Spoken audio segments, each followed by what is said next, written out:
Hammaga xayrli kun va nihoyat bugun ancha vaqtdan beri qilmagan ishimni video montajga vaqtim bo'ldi. Ishonasizlar, necha kundan beri qizim bilan bo'lib, video qilishga ham erinadigan bo'lib qolman. Har doimgidek birinchi qizimning nonushtasini tayyorlab, keyin o'zimiznikini qilamiz. Menimcha men ozgina shamollaganga o'xshayman. Bugun bizada Xitoylarning oy bayrami.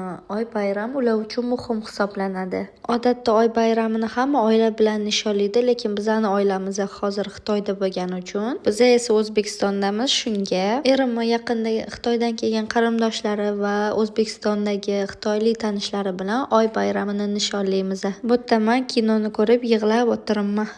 Yoshligimda kechki ovqat ustida serial ko'rib, yig'lab, oilaviy vaqt o'tkazardik. Hozir esa bunaqa yig'laydigan kinolarni o'zim ko'radigan bo'lib qolganman. Chunki mening turmush o'rtog'im xitoylik bo'lganlari uchun men bilan birga o'tirib, o'zbek tili yoki rus tilidagi kinolarni yig'lab ko'rmaydilar. Erjonim o'zbek tilini yorib yuboradilar-yu, lekin o'zbekcha kinolarni ko'rmaydilar. O'zim bolali bo'lganimdan keyin bitta gap rosa ham yomon ko'raman.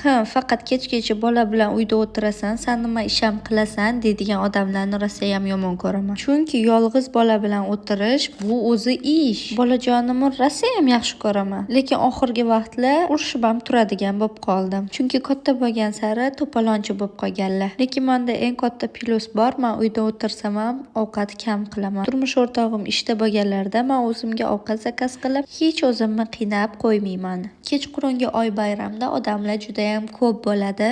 Shunga o'zimizga ozgina qarab olamiz. Albatta, kichkina silincha menga yordam bermasa, men qiynalib qolaman. Ko'rdinglarmi, yangi qiliqlar ham o'rganganlar. Endi men qizim bilan ozgina o'ynab turib, maskani 20 minutcha kutib o'tiraman. Bilasizlarmi nima? Maska yechgandan keyin yuzim yumshoq bo'lib qoladi-yu, shu narsani rosa yaxshi ko'raman. Kremlar ham keyin mazza qilib yotadi. Bo'ldi, men go'zallik salonidan keyin oshxonaga kuxarka bo'laman. Xitoy shirinliklarini rosa yaxshi ko'raman-da. Men yaxshi ko'radigan narsalar cho'ta ko'payib ketyapti. Biz uyda nima tugasa tugaydi, lekin shu kir kiyimlar hech tugamaydi-da.